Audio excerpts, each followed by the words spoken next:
Hey guys, in today's video I'm going to show you how three major central banks are using the XRP automated market makers, which are on the XRP Ledger.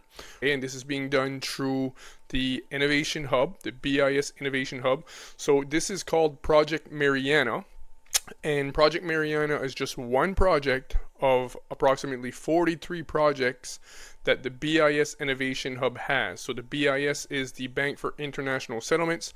It's the central banks for all the central banks. They literally control the world, but I won't go in a deep dive on that right now. And this is just one of their projects, and I'm going to show you 100% proof that they are using the XRP Ledger. They're using the very, very innovative automated market makers. And again, this is the automated market makers on the public XRP Ledger. So this is a very, very big deal.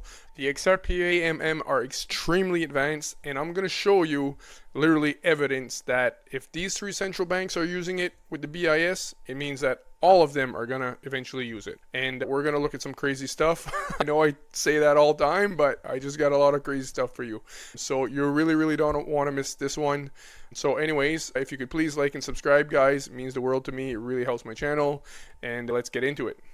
So I just want to show you the BIS Innovation Hub real quick here. BIS Innovation Hub, they've got ongoing projects, 25 ongoing projects. Most projects are regarding central bank digital currencies that they're building all over the world. So there's 25 ongoing, and there's 18 that are already concluded. So 43 projects that have been made public from the BIS. Again, this is a central banks for all of the central banks. So whatever technology 2 or 3 bank uses via the BIS Innovation Hub, all the other banks are technically going to follow because it's a hub, right? Like, people have to understand that the BIS is like a big web. All these central banks are connected to the BIS. So their policies, their technology, everything that they're using is technically, they're all going to use same technology to a certain degree. So it is very important for you to keep in mind. So right here on page 1, Project Mariana, this is the official document from the BIS publication. And Project Mariana, cross-border exchange of wholesale CBDCs using automated market makers. So just wholesale CBDCs using automated market makers. Second paragraph here. Project Mariana is a proof of concept. They always say proof of concept. Even though it's proven, they've tested it 100 times, they're always going to tell you it's a proof of concept to a certain degree. They're going to tell you it's conceptual. They're just testing it. They're seeing if it could work. I've been saying this over and over, guys. You need to understand that the central banks and these powers that be are never going to tell you where they're at. They're always about 10 steps before what they tell you. It's not like they're going to come and say, hey, we're using the XRP Ledger and we're going to settle, $20 trillion per day on the XRP Ledger, and the XRP Ledger is built on RippleNet. They're not going to do that. It's not how these guys operate. It's not how BlackRock operates. It's not like how the IMF operates. They do not operate like this. So Project Mariana is a proof of concept for a global interbank market for spot FX. So keep this in mind. This is a global interbank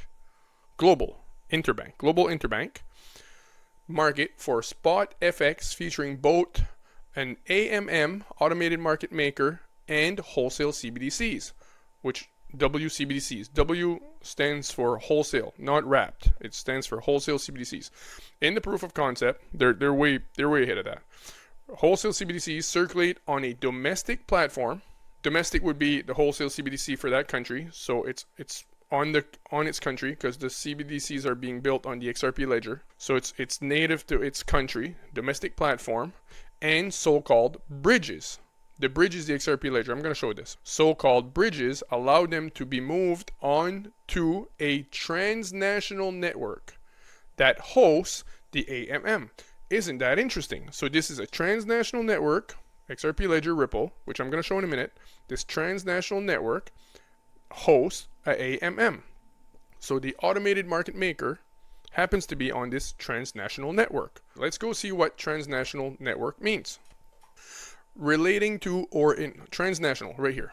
Relating to or involving more than one nation or country, extending or operating across national boundaries. So anytime you hear the word transnational, it means it's not tied to one country. It's a network that's operating across nations, across multiple jurisdictions, multiple nations. And there was a document that surfaced many years ago, a document from the World Bank, where it was saying that XRP was a supranational currency.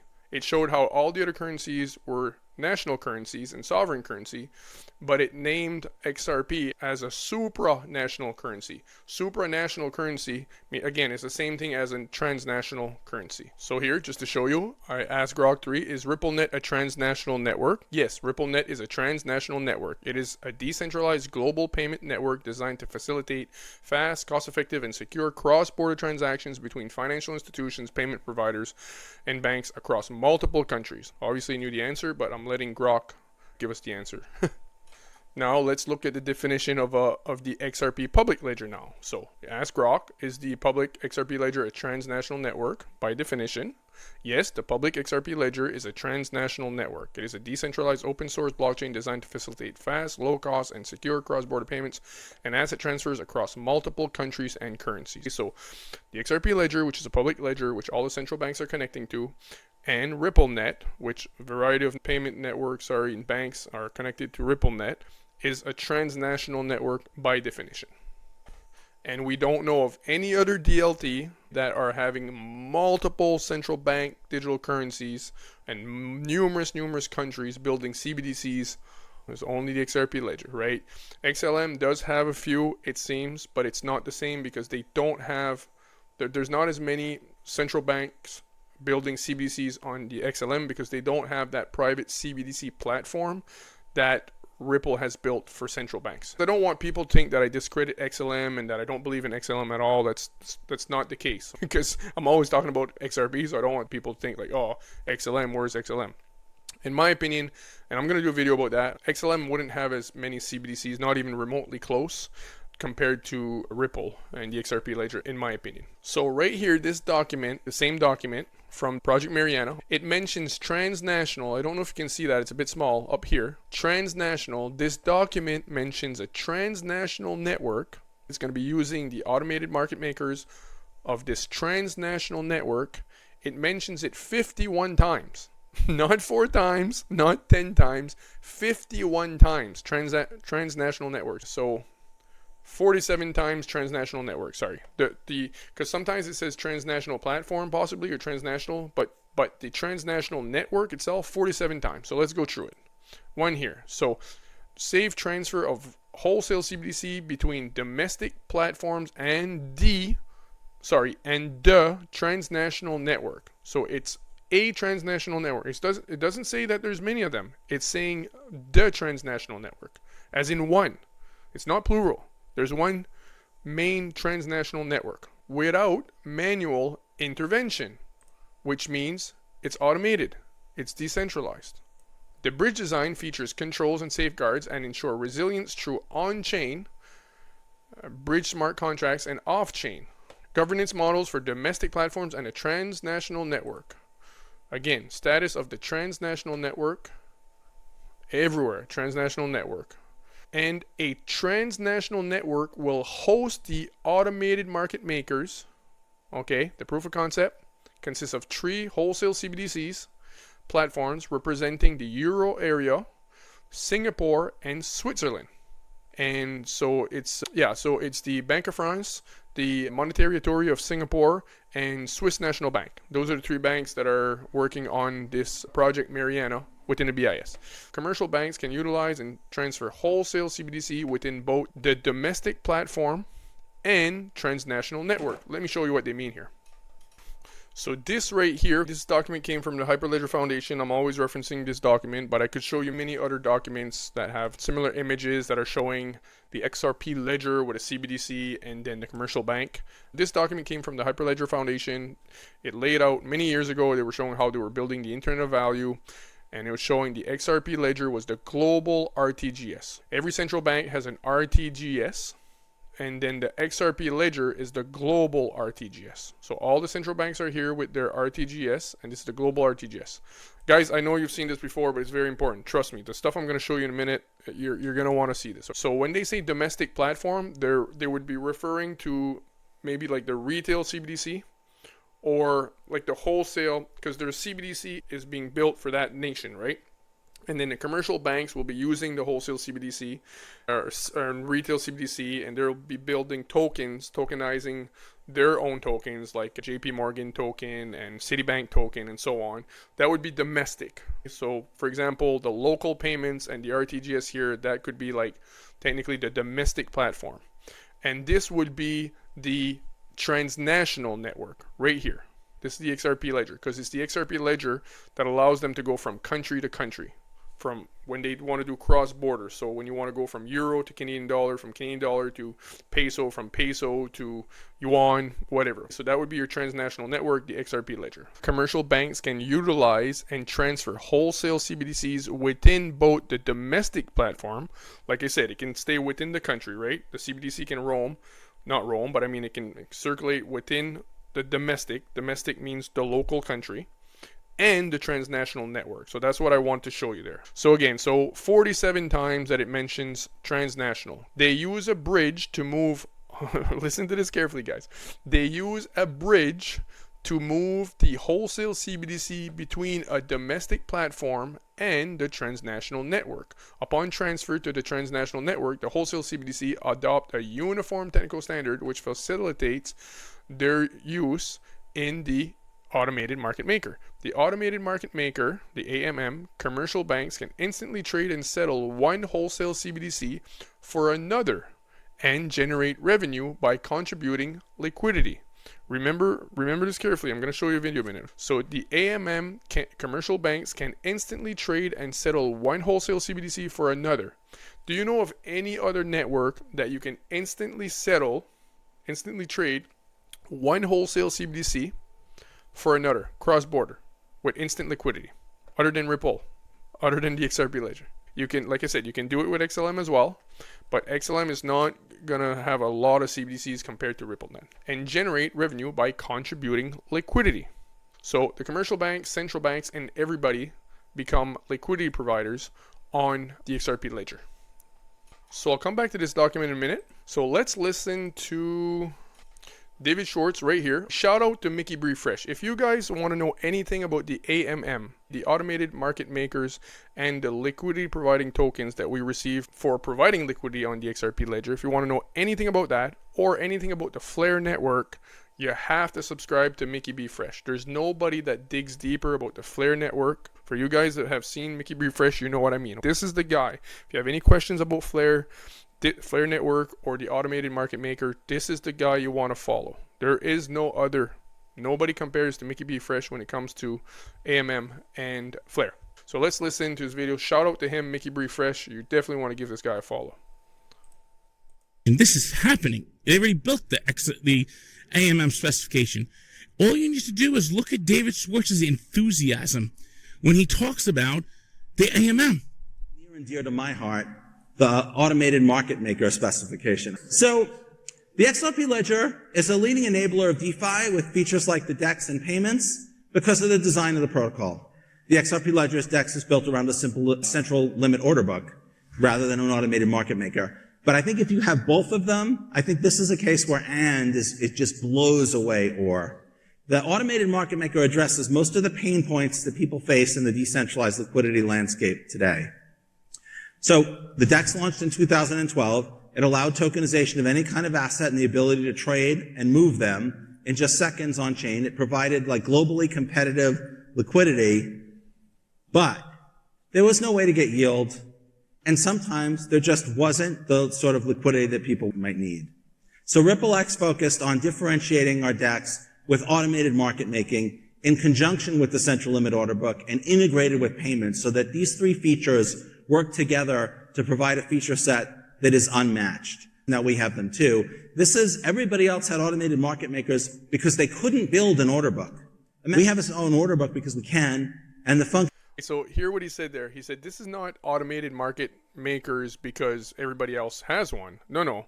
This is automated market maker because they couldn't build an order book. But we have an order book. Plus we have the automated market makers. Sorry, such a tongue twister, that word. So everybody's got automated market makers because they can't build an order book.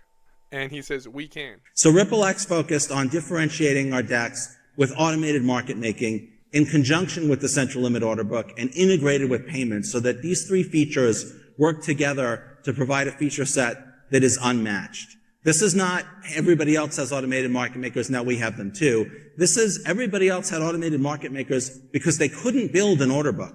I mean, we have our own order book because we can, and the functionality of both of them together is just, I don't have words to convey how excited I am about this feature.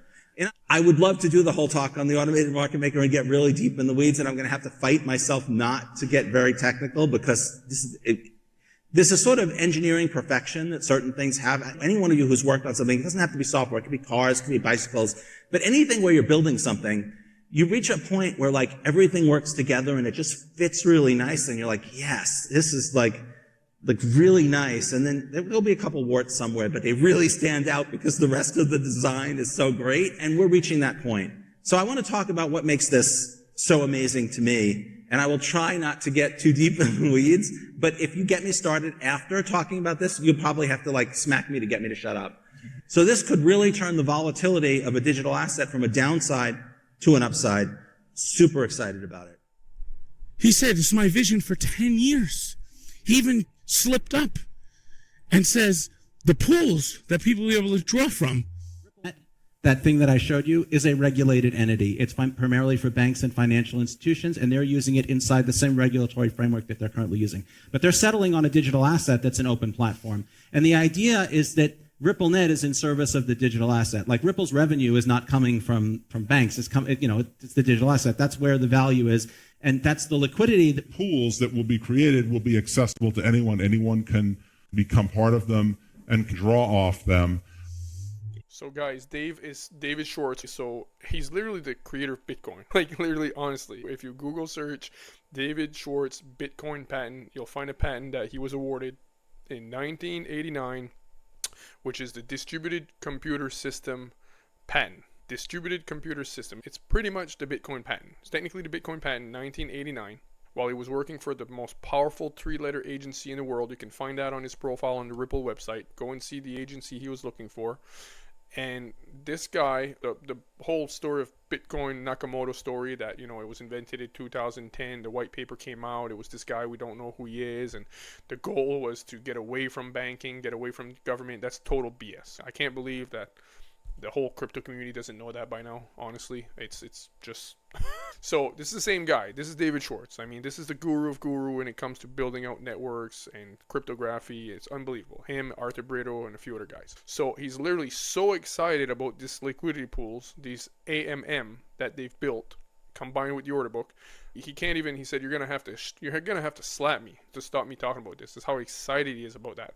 And I want to point out too that this was 2 years ago, guys. This was a while back. This is nothing new, this AMM. And so just keep that in mind. And so I'm gonna show you something else now. This is the official video for the Project Mariana for Bank for International Settlements. We're gonna watch that for a minute. Tokenized financial system may be on the horizon with the potential to change markets. Today, the largest financial market in the world is the foreign exchange market, trading $7.5 trillion a day. How might we trade and settle FX in a tokenized world? Project Mariana ventures a look. It explores how wholesale central bank digital currencies, together with concepts borrowed from emerging decentralized finance, may improve effectiveness, safety, and transparency of FX trading and settlement. Mariana is a joint project between the BIS Innovation Hub, the Bank of France, the Monetary Authority of Singapore, and the Swiss National Bank. How does it work? A transnational blockchain-based network is at the heart of the experiment. A transnational blockchain-based network. Transnational blockchain-based network is at the heart of the experiment. Again, they call it an experiment. It's complete BS. David Schwartz did the video like 2-3 years ago. Okay, so again, it's not just an experiment. They know it works. Come on. Anyways. So let's listen to this again real quick here. And the Swiss National Bank. How does it work? A transnational blockchain-based network is at the heart of the experiment. It serves as an interbank foreign exchange market for hypothetical euro, Singapore dollar, and Swiss franc wholesale CBDCs. So-called automated market makers, decentralized exchanges popular in today's DeFi markets, enable FX trading and settlement for financial institutions. Wholesale CBDCs originate from the domestic platforms. So they're created domestically. Let me show you something here real quick. Ripple pilots a private ledger for central banks launching CBDCs. So it allows the central banks to launch CBDCs for their respective countries. Ripple is piloting a private version of the public open source XRP Ledger that provides central banks a secure, controlled, and flexible solution for the issuance and management of digital currency. So central banks are able to launch CBDCs on the Ripple platform. Wholesale CBDCs originate from the domestic platforms. They can be transferred between the domestic platforms and the transnational network using bridges. So they can be transferred between each other using the transnational network. They can be transferred across. Oh my goodness, come on guys. Oh my goodness. The people who are naysayers towards XRP and Ripple, I mean, to me it's like, did they do even 2 seconds of research into Ripple? Like, my goodness. A uniform technical standard for the wholesale CBDCs on the transnational network enables interoperability and the implementation of wholesale CBDC management features. Mariana has reached 3 main conclusions. First, the project showed that it's possible to balance the need of central banks to manage wholesale CBDC issuance and access with the ability for financial intermediaries to hold, trade, and settle using wholesale CBDC. The transnational network hosts an FX interbank market where no intermediaries are required to trade. Second, So no intermediaries are required to trade. You don't have any intermediaries, right? You don't need SWIFT. There's no correspondent banking anymore. You don't need a middleman, right? What else does this except for the XRP ledger? The public ledger, the public XRP ledger. Please tell me. I'll wait. I'll wait, right? Let's continue here. Second, wholesale CBDCs combined with an automated exchange mechanism collapses trading and settlement into one step. So he's right here. It says the wholesale CBDCs combined with an automated exchange mechanism collapses trading and settlement into one step. Remember how David Schwartz talks about how they actually have an order book and a built-in exchange and an automated market maker? They have 3 combined, which he says surpasses anything you can even imagine in the decentralized world or automated market making world. Like, the David is so excited he's not even touching the ground, right? In my opinion, this is what they're talking about right here, because you're getting trading and settlement, you're getting the benefits of those 3. This to me is what he was talking about, obviously, what David was freaking out about, so excited about. Towards improved settlement efficiency and lower global settlement risks. Finally, Mariana's infrastructure could enhance transparency significantly. Guided by the FX Global Code, a global set of principles for robust, fair, and transparent markets, Mariana shows that it's possible to seamlessly integrate an interoperable FX interbank market into a cross-border financial market infrastructure and enable. So right here it talks about the FX Global Code, and it says a global set of principles for robust, fair, and transparent markets. So it's a global set of principles for robust, fair, and transparent markets. So RippleNet has a rule book. A lot of people don't realize this, but RippleNet has a global governance rule book that all of the banks, central banks, commercial banks, fintech companies, whoever joins the RippleNet network has to sign up for this rule book. So Ripple's global payment network, RippleNet, is democratically governed by the RippleNet Committee, a group of global industry-leading financial institutions. This committee collectively evolves and maintains standardization across global cross-border transactions. Members can transact, right here, members can transact with anyone on Ripple's growing global real-time payment network through a single agreement. Standard rules. All network members adhere to the RippleNet rulebook, a common global framework with functional standards and SLAs, which is a global framework with functional standards and SLA. Then it goes on here to say about the ISO 20022 standard evolving to meet the new global standard. The world is converging on a new global standard and stepping into the future with the ISO 20022. As the first member focused on, this is years ago. I'm fully aware that this is years ago. As the first member focused on blockchain and distributed ledger technology, Ripple is evolving to meet the needs of the customers with this powerful standard for the world's cross-border payment. They were the first distributed ledger company to join the ISO 20022, but a lot of people don't realize that Ripple is the only DLT company that is actually on the steering committee of the ISO 20022. Yes, there are other cryptos that are ISO compliant, but Ripple is the only blockchain company that's actually on the steering committee of the ISO 20022, and it's the only blockchain company that is on the cross-border payments task force or committee. The cross-border, it's either cross-border payments task force or cross-border payment committee for the BIS. That's the Bank for International Settlements. Ripple is the only company. If I had more time, I would go show you that document, but I don't want to make the video 2 hours. RippleNet.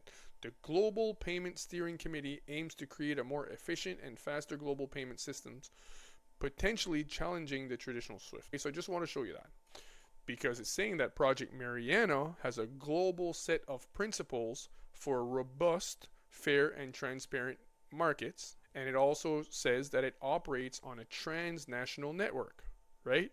A transnational network, which is the XRP Ledger, the public XRP Ledger, which is built on the Interledger protocol.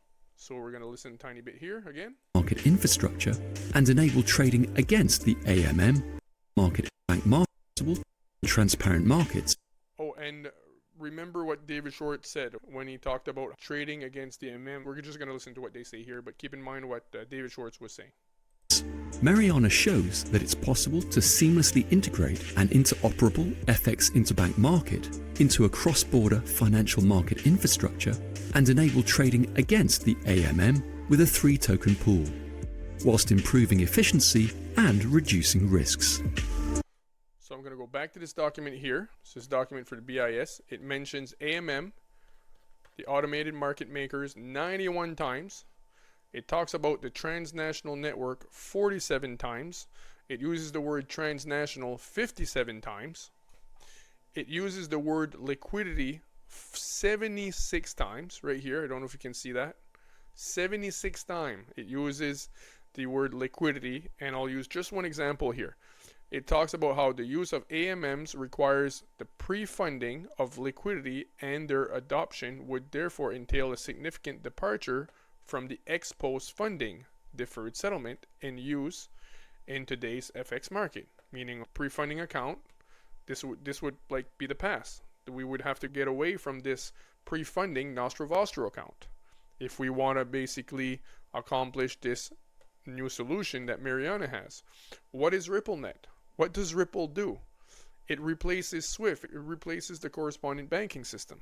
You don't have to hold trillions and trillions in nostro vostro accounts all overseas internationally in order to do your transaction. There's no more need for nostro vostro accounts. This is what Brad Garlinghouse has mentioned a million times every time he's interviewed. He's always talking about cross-border payments. We're going to remove the need for nostro vostro account and we're going to replace SWIFT. I'm just using one example of the word liquidity, and I read this one phrase here and it describes exactly what Ripple does. And the word liquidity is mentioned 76 times, like I said. Right here, automated market maker. For the purpose of Mariana, this is a decentralized exchange using a bonding curve and a liquidity pool. So it's a decentralized exchange that has a liquidity pool. Isn't that interesting? To price and exchange tokenized asset, a constant function market maker. So right here, upon transfer to the transnational network, upon transfer to RippleNet or the XRP Ledger, right? The wholesale CBDCs adopt a uniform technical standard which facilitates their use in the AMM.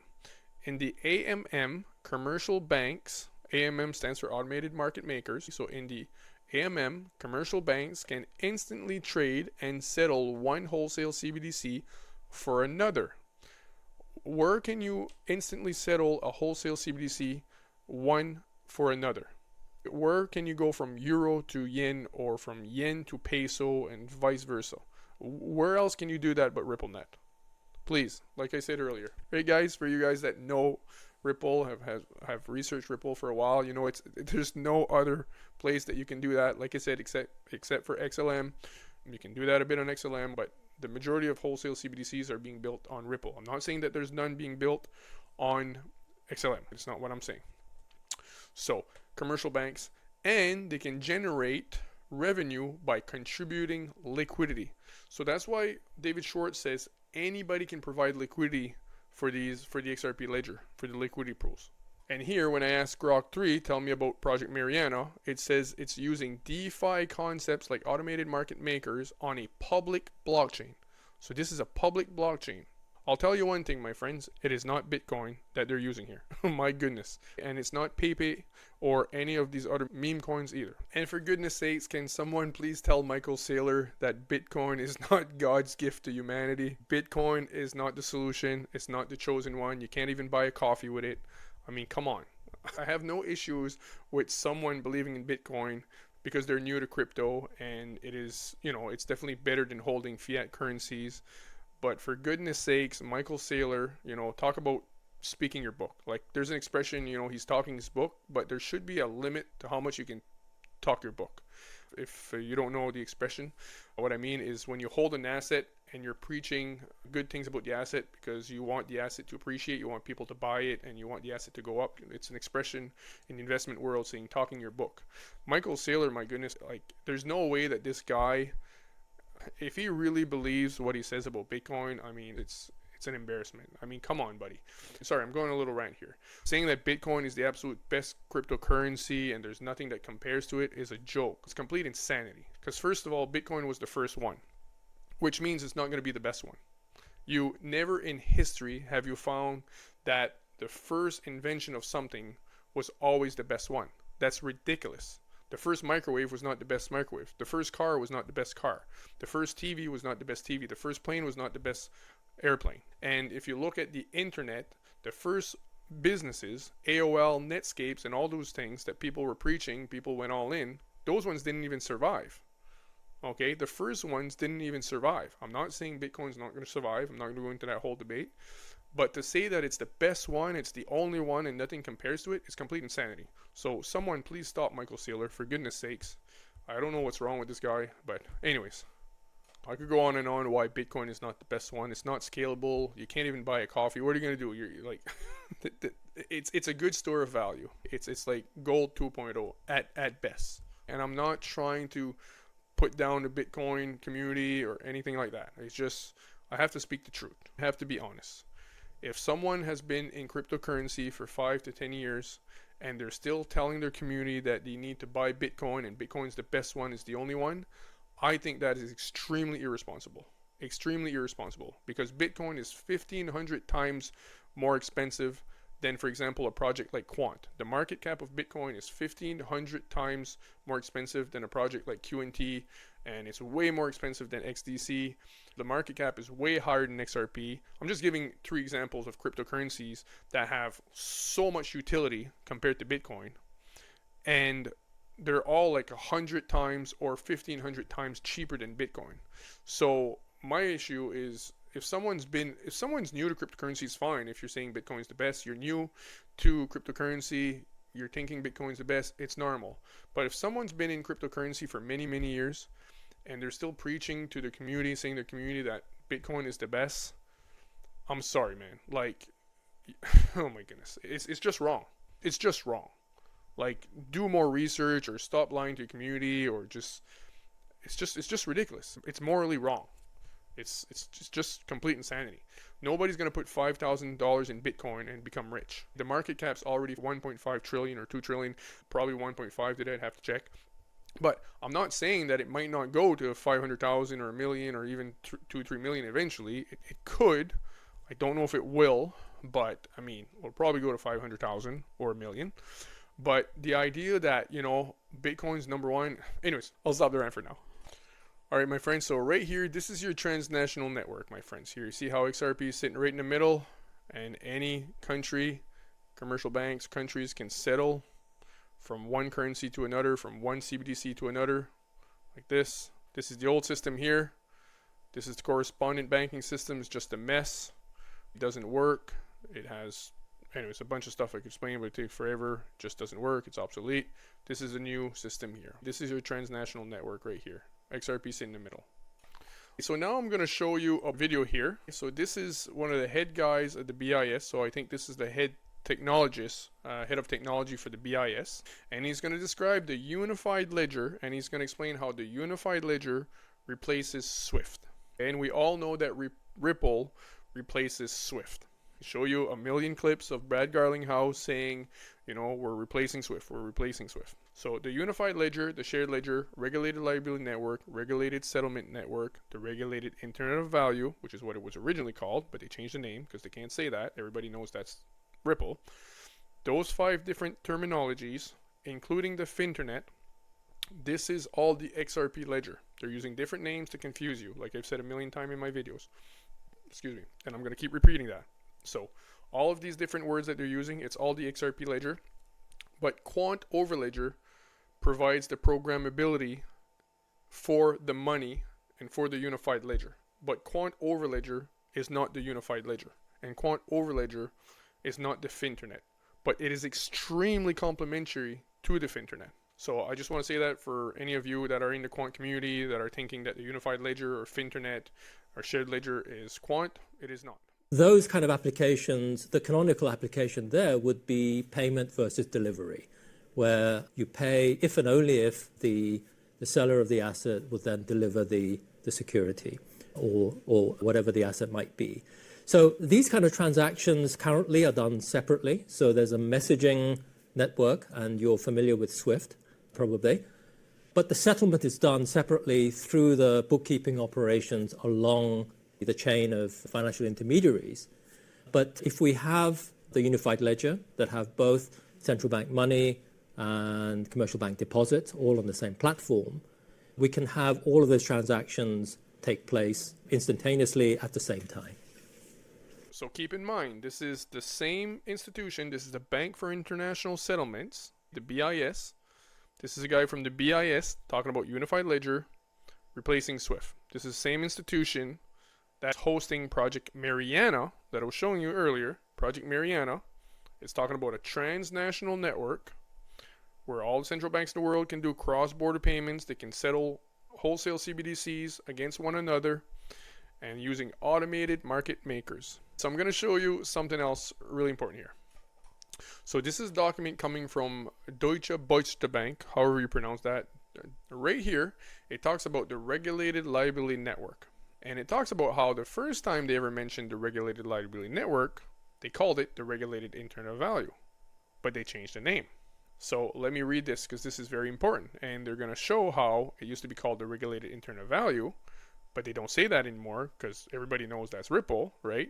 Shouldn't say the internet value. So now they call it the regulated internet value. And then further in the document, it talks about how the BIS, when they talk about the regulated liability network, they call it the unified ledger.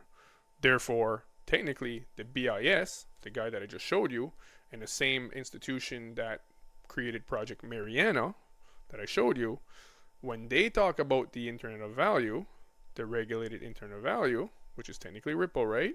They call it the unified ledger because they don't want you to know everything's running on Ripple.